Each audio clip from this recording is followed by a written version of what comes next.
Je suis désolé. Mais je ne veux pas être empereur. Ce n'est pas mon affaire. Je ne veux ni conquérir ni diriger personne. Je voudrais aider tout le monde dans la mesure du possible. Juifs, chrétiens, païens, blancs et noirs. Nous voudrions tous nous aider si nous le pouvions. Les êtres humains sont ainsi faits. Nous voulons donner le bonheur à notre prochain par lui donner le malheur. Nous ne voulons pas haïr ni humilier personne. Dans ce monde, chacun de nous a sa place et notre terre est bien assez riche. Elle peut nourrir tous les êtres humains. Nous pouvons tous avoir une vie belle et libre. Mais nous l'avons oublié. L'envie a empoisonné l'esprit des hommes, a barricadé le monde avec la haine, nous a fait sombrer dans la misère et les effusions de sang. Nous avons développé la vitesse pour nous enfermer en nous-mêmes. Les machines qui nous apportent l'abondance nous laissent dans l'insatisfaction.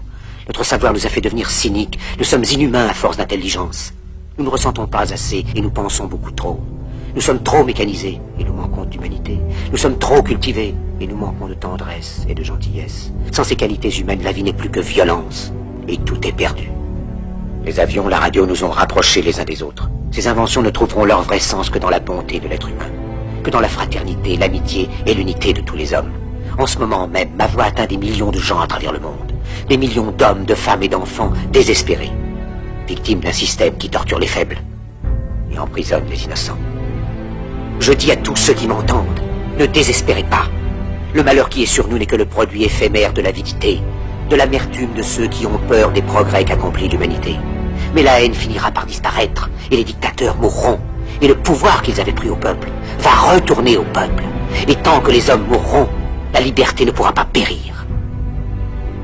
Soldats, ne vous donnez pas à ces brutes, à une minorité qui vous méprise et qui fait de vous des esclaves, en régiment toute votre vie, et qui vous dit ce qu'il faut faire et ce qu'il faut penser, qui vous dirige, vous manœuvre, se sert de vous comme chair à canon, et qui vous traite comme du bétail. Ne donnez pas votre vie à ces êtres inhumains, ces hommes-machines, avec une machine à la place de la tête et une machine dans le cœur. Vous n'êtes pas des machines, vous n'êtes pas des esclaves, vous êtes des hommes. Des hommes avec tout l'amour du monde dans le cœur. Vous n'avez pas de haine, sinon pour ce qui est inhumain, ce qui n'est pas fait d'amour.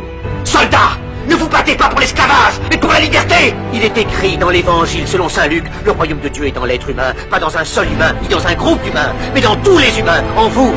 Vous, le peuple, qui avez le pouvoir de créer les machines, le pouvoir de créer le bonheur. Vous, le peuple, en avez le pouvoir de rendre la vie belle et libre, le pouvoir de faire de cette vie une merveilleuse aventure. Alors au nom même de la démocratie, utilisons ce pouvoir. Il faut tous nous unir. Il faut nous battre pour un monde nouveau, décent et humain, qui donnera à chacun l'occasion de travailler, qui apportera un avenir à la jeunesse et à la vieillesse la sécurité.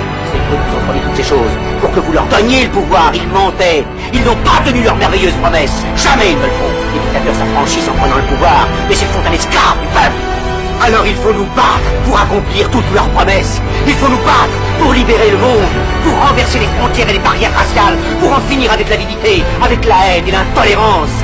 Il faut nous battre pour construire un monde de raison, un monde où la science et le progrès mèneront tous les hommes vers le bonheur. Soldats, au nom de la démocratie,